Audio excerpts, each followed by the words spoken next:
नमस्कार, मैं हूं शरद द्विवेदी और आज का हमारा मुद्दा है संविधान का शोर, दिग्गज लगाएंगे जोर। क्या है पूरा मसला, पहले ये समझ लेते हैं, इस रिपोर्ट को देख लेते हैं, फिर डिबेट की तरफ चलते हैं। दिल्ली के दंगल से पहले मध्य प्रदेश में सियासी लड़ाई की रणभेरी बज चुकी है। जी हां, संविधान बचाने की लड़ाई अब एमपी में सियासी अंगड़ाई लेती दिख रही है।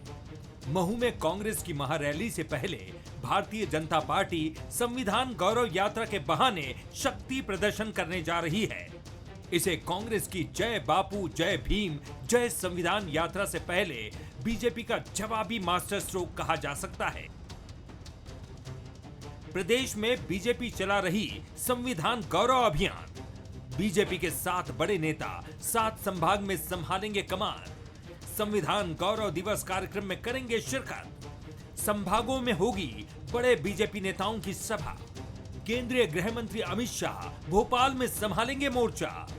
जबलपुर में राष्ट्रीय अध्यक्ष जेपी नड्डा करेंगे चर्चा। केंद्रीय सड़क परिवहन मंत्री नितिन गडकरी इंदौर। बीजेपी के राष्ट्रीय महासचिव विनोद तावड़े रीवा। सीएम मोहन यादव ग्वालियर में करेंगे सभा।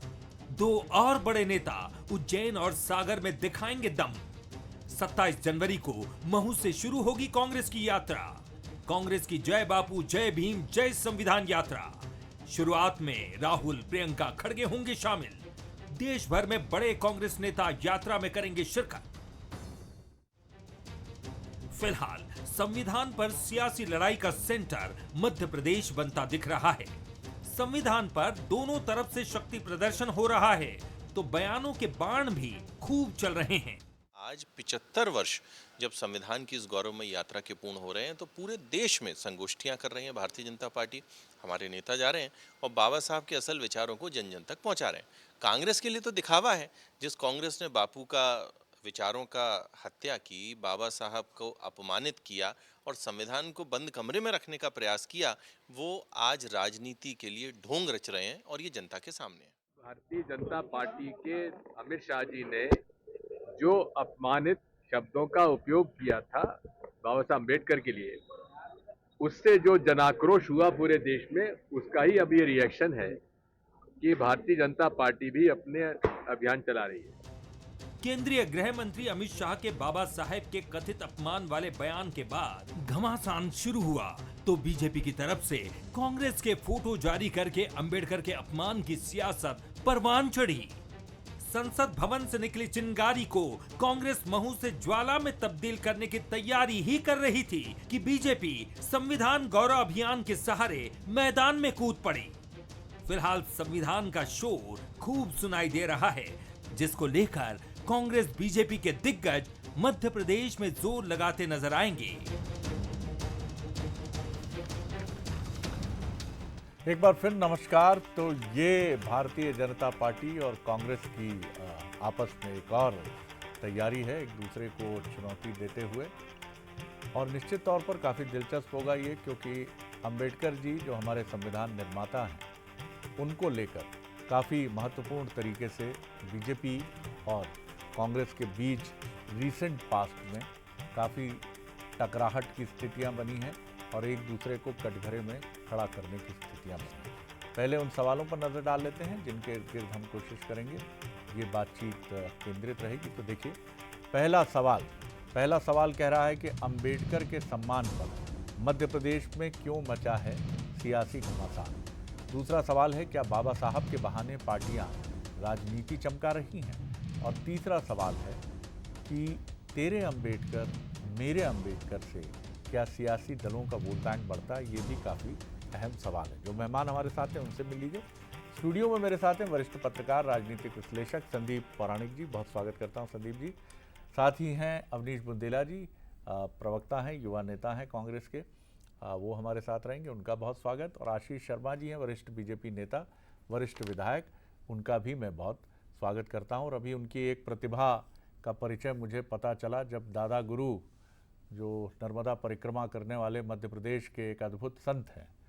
आप देखिए, संतों के अलग अलग रूप और स्वरूप हैं। इस समय प्रयागराज में जमावड़ा है, लेकिन कुछ संत ऐसे भी हैं जो जब मन हो चंगा तो कठौती में गंगा की तर्ज पर जिस अभियान में पर्यावरण और नदी संरक्षण के जुटे हैं, उसी में वो जुटे हैं। तो बहुत अच्छा गाते भी हैं आशीष शर्मा जी।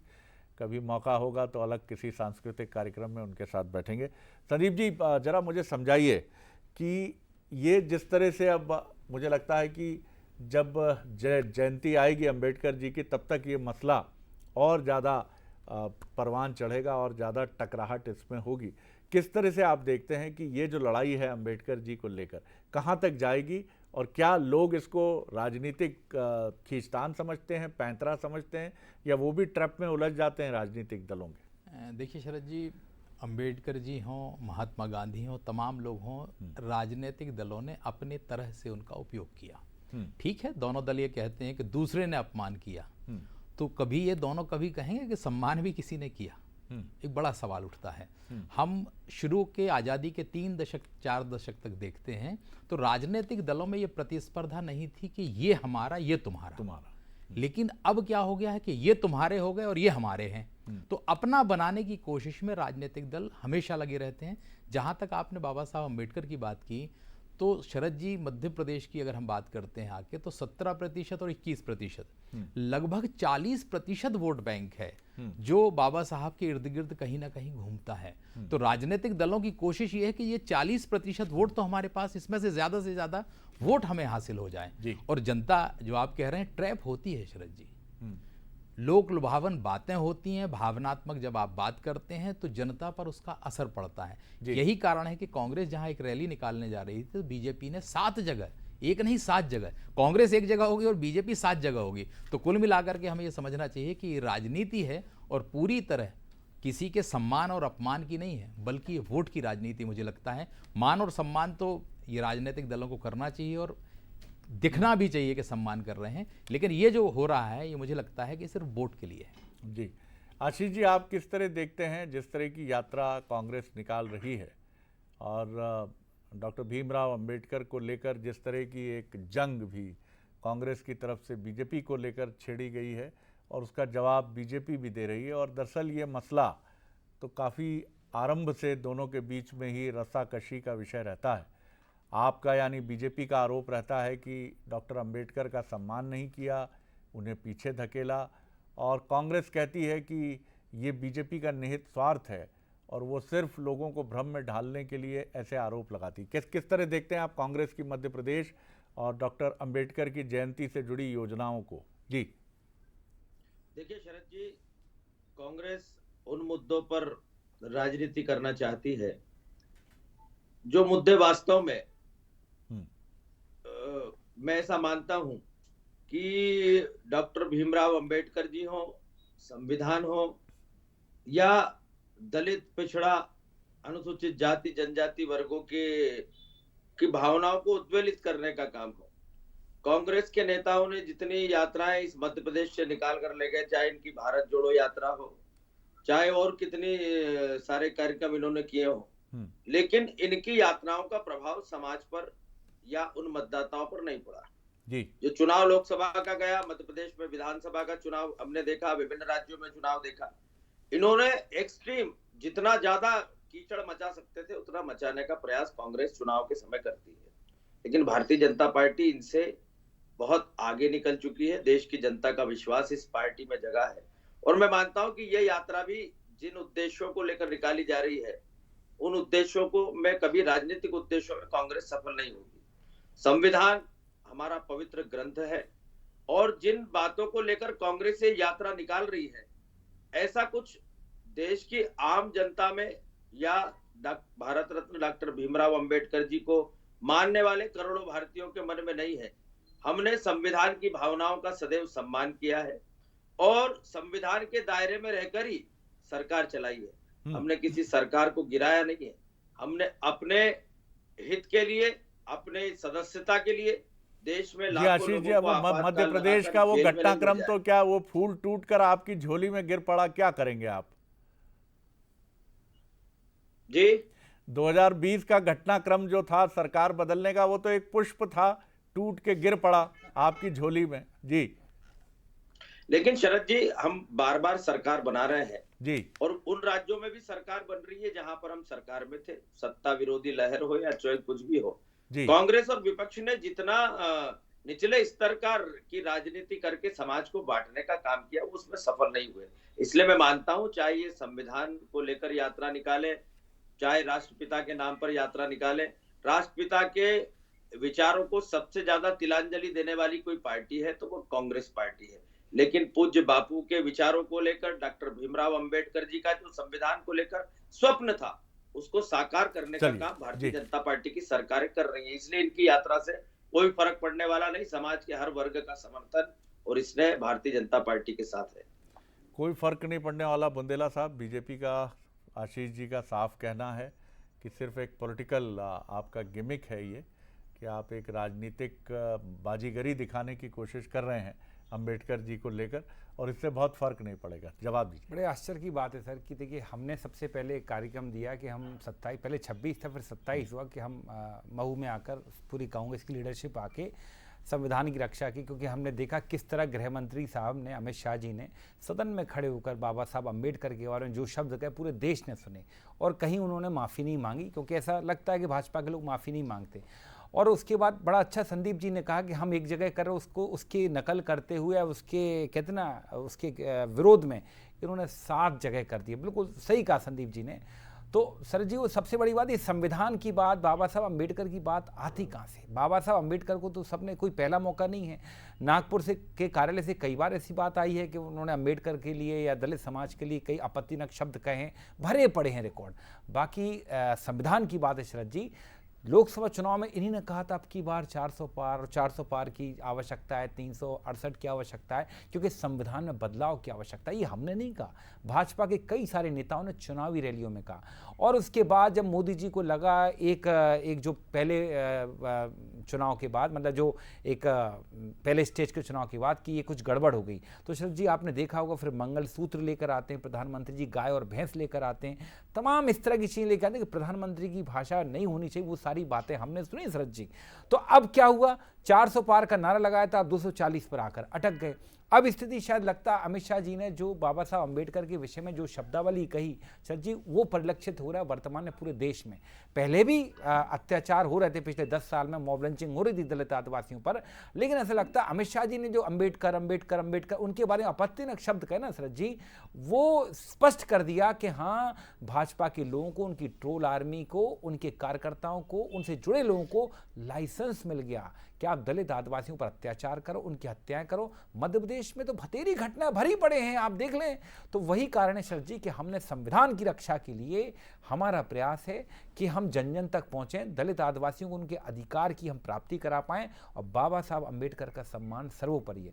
भाजपा सदैव शरद जी इस विषय में झूठ परोसती है कि हमने चुनाव हरा दिया, ये वो। अरे शरद जी, राज्यसभा में किसने भेजा?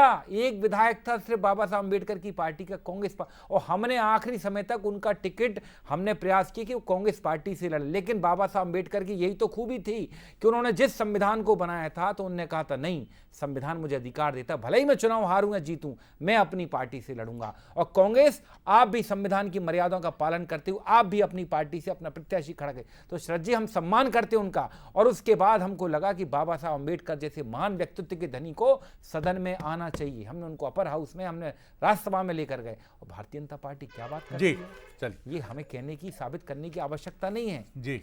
ये जो बार बार जो बात कर रहे हैं शरद जी, आपने भी काफी कुछ कह दिया कि फूल के शेप में लगता फूल गिर गया होगा सरकार। भीमराव अंबेडकर जी के साथ कांग्रेस के नेताओं ने, तत्कालीन नेताओं ने क्या बर्ताव किया, ये इतिहास के पन्ने इसमें साहब कहाँ लिखा है, बता दो आप। कहीं नहीं लिखा आशीष जी, ये सिर्फ वो पता नहीं कौन सा इतिहास आप पढ़ लेते हैं। हमने तो कोई ऐसा इतिहास नहीं पढ़ा। हमने तो बल्कि ये लिखा है कि आप लोग बार बार आरक्षण का विरोध करते हैं। आरएसएस जो नागपुर, डॉक्टर भीमराव अंबेडकर जी के पंचतीर्थ का विकास किसने किया? उससे क्या, सुनिए, आप जो महू की बात कर रहे हैं, आप जो महू की बात कर रहे हैं, महू का फुल फॉर्म सुन लीजिए, military headquarters of weapons. Mhow का विकास पहले शुरू हो गया था, कांग्रेस पार्टी ने आजादी के बाद पर्याप्त विकास किया, चिंता मत करिए। उसके आसपास पीतमपुर हमने स्थापित किया, बाबा साहब अंबेडकर की जन्मभूमि के आसपास। आपने कुछ नहीं किया, आपने उद्योग धंधे बंद करा दिए। भावनाओं को भड़काना चाहते हैं कांग्रेस, ये तो आप करते साहब, मंगलसूत्र, गाय छोड़ ले जाएंगे, भैंस छोड़ ले जाएंगे। आशीष जी हमने हमने कब थोड़ी कहा कहा, हम आरक्षण आपके बदल देंगे, लेकिन प्रधानमंत्री आपने कह चीख रहे चीख हैं, कर कहा आप हमसे सभाओं कह रहे हैं हम भावना भड़का रहे हैं, जनता ने कैसी जवाब बात दे कर रहे दिया हैं आपको। चलिए, विधायक जी? और अभी भी चलिए। जवाब मिलेगा, चिंता मत कीजिए। संदीप विधायक जी, जी। ये बिल्कुल ठीक बात है कि दोनों पार्टियां भले ही एक दूसरे पर आरोप लगाती रहें, लेकिन ये सही बात है कि कुछ प्रतीकों का इस्तेमाल करके बीजेपी ने कांग्रेस को घेरने की कोशिश की है, और इसी तरह कांग्रेस की बात करें तो उसने भी कुछ बिंब उठाकर बीजेपी को घेरने। क्या दोनों पार्टियों ने वाकई अंबेडकर जी के प्रति कोई ऐसी भावना दिखाई है? तो ये संभव भी नहीं है और ना ऐसा हो सकता है। जो राष्ट्र नायक हैं, पूरे देश के हीरो हैं डॉक्टर भीमराव अंबेडकर, उनके प्रति हाँ ये ज़रूर है कि बीजेपी के कुछ नेताओं की कुछ टीका टिप्पणी लोकसभा में भारी पड़ गई थी, संविधान को लेकर जो टीका टिप्पणी हुई।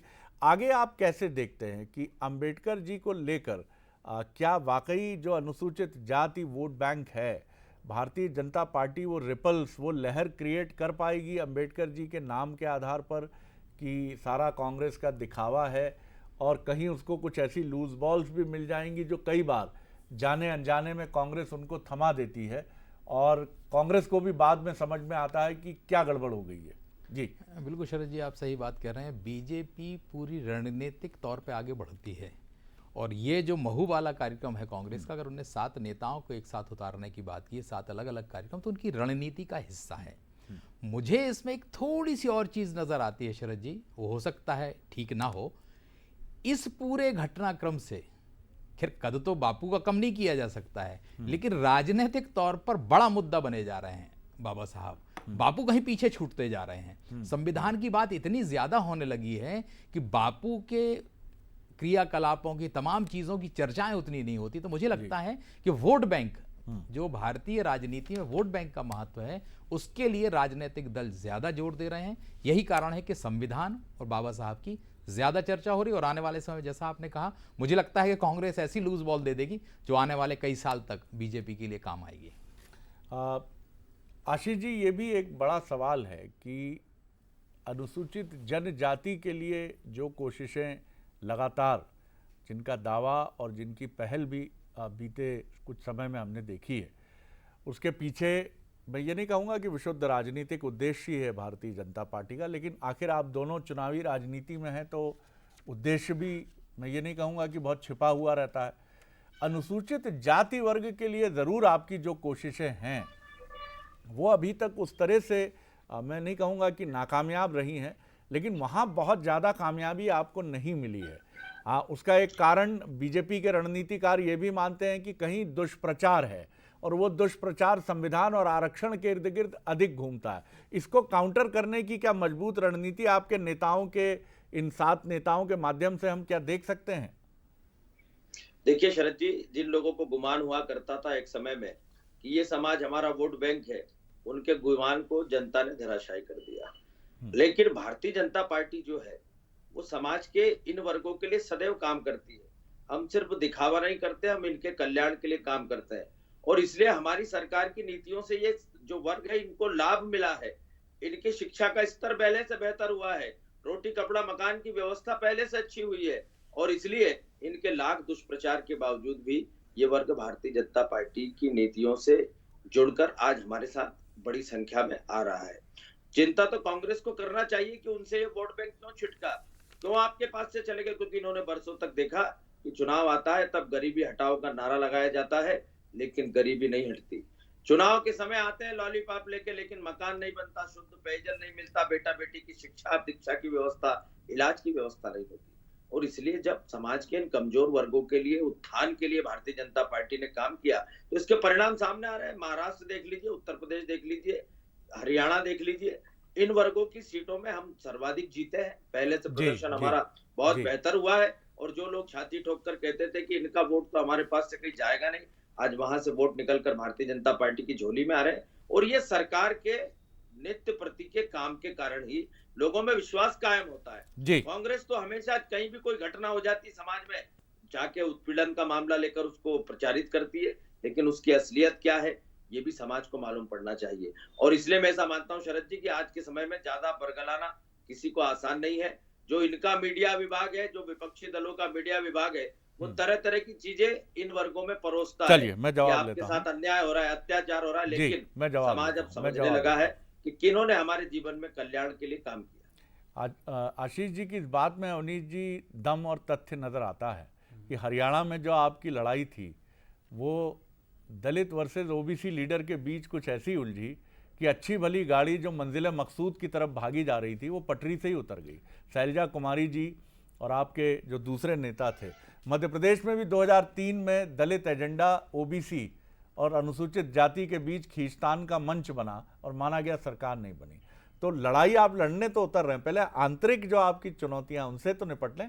देखिए सर जी, जो आज हम संविधान की रक्षा की बात कर रहे हैं, इस संविधान की सबसे बड़ी खूबसूरती ये है कि अभी आशीष जी कह रहे थे कि हम कुछ वोटों को अपनी हक अधिकार समझते थे, बापोती समझते थे। ऐसा नहीं हो सकता इस देश में कि कांग्रेस पार्टी समझे कि दलित, आदिवासी या मुस्लिम वोट हमारा अधिकार है, हमारी बापोती नहीं। ना भारतीय जनता पार्टी समझ सकती, ना समाजवादी पार्टी को भी गुमान रहा हुआ शरद जी का भी।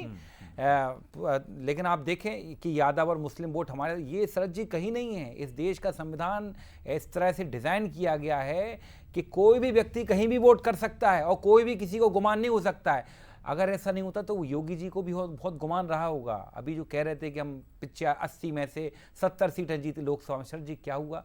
कांग्रेस को भी अच्छा प्रदर्शन, 6 सीटें कांग्रेस को मिली, समाजवादी भी 30 के ऊपर चली गई। और ये कहाँ चले गए, कहाँ चला गया आपका वो जातिगत वोट था जो? ये कहीं नहीं हो सकता शरद जी। मुझे लगता है भारतीय जनता पार्टी यही गलती कर रही है।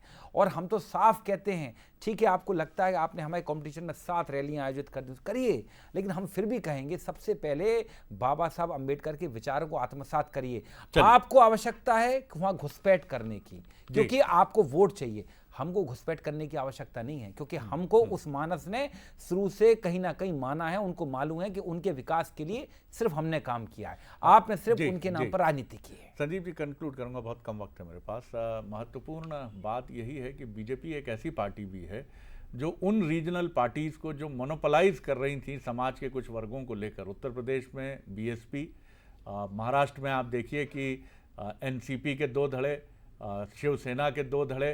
अब बीजेपी के साथ वही राजनीतिक दल हैं जिनकी चुनौती इतनी बड़ी नहीं है कि बीजेपी उस चुनौती के सामने समझौते करती नजर आए। ऐसे में आपको क्या लगता है, आगे अनुसूचित जाति जनजाति वर्ग के लिए उसकी राह आसान है? शरद जी, मुझे लगता है कि बीजेपी जिस तरह से काम कर रही है, अपने को डिज़ाइन कर रही है। हम मध्य प्रदेश की खास बात करें, एक बेहतर टीम तभी जीतती है जब वो पोजीशनिंग अच्छी करती है। महू के मामले में मुझे ऐसा लग रहा है कि जब 7 रैलियां एक साथ होंगी, 7 बड़े नेता आएंगे और आपका एक कार्यक्रम, तो मुझे लगता है कि आप कहीं पीछे रह जाएंगे। और बीजेपी की जो मंशा है कि अनुसूचित जाति वर्ग में उसकी पैठ बने और संदेश जाए, तो मुझे लगता है कहीं ज़्यादा सफल होने की संभावना तो नज़र आती है। निश्चित तौर पर बीजेपी का यही मैकेनिज्म कांग्रेस के लिए बड़ी चुनौती है, जो कमलनाथ जी बार बार ये बात कहते थे, पूर्व मुख्यमंत्री और पूर्व पीसीसी चीफ, कि हमारी भिड़ंत बीजेपी से नहीं, बीजेपी के संगठन से। कुछ अरसे पहले कांग्रेस से बीजेपी में आए एक बड़े नेता से भेंट हुई तो उनकी आंखें उनींदी हुई थी, ऐसा लग रहा था नींद कई रातों से पूरी नहीं हुई। तो हमने पूछा, ऑफ द रिकॉर्ड उन्होंने कहा कि ये पार्टी सोने कहाँ देती है शरद जी, एक चुनौती पूरी नहीं होती कि दूसरा काम थमा देती है। तो दिन रात प्रवास, बैठकें, समीक्षा, रिपोर्ट देना, इसके बीच में हमने तो ऐसी पार्टी देखी नहीं। अब कदम ताल मिलाने की कोशिश करके चलने की कोशिश कर रहे हैं। ये बीजेपी का मैकेनिज्म है कि खाली बैठा हुआ व्यक्ति चुनौती भी बन सकता है, निष्क्रिय भी हो सकता है, उदासी में भी जा सकता है, विध्वंसक भी हो सकता है। उसे पार्टी के काम में लगाइए और इसी के साथ चहुमुखी रणनीति बनाइए, प्रतिद्वंदियों को ढीला करिए, कांग्रेस पर कड़ी निगाह रखिए। कांग्रेस जहां अपनी चंद खूबियों पर निर्भर करती है, बीजेपी कमजोरियां पैदा करती है अपने प्रतिद्वंदियों में और फिर उनका फायदा उठाती है। तो लड़ाई गंभीर है, मजबूत है, लेकिन लड़ना धर्म है, चाहे वो पक्ष हो चाहे प्रतिपक्ष हो। आप तीनों मेहमानों का बहुत बहुत धन्यवाद।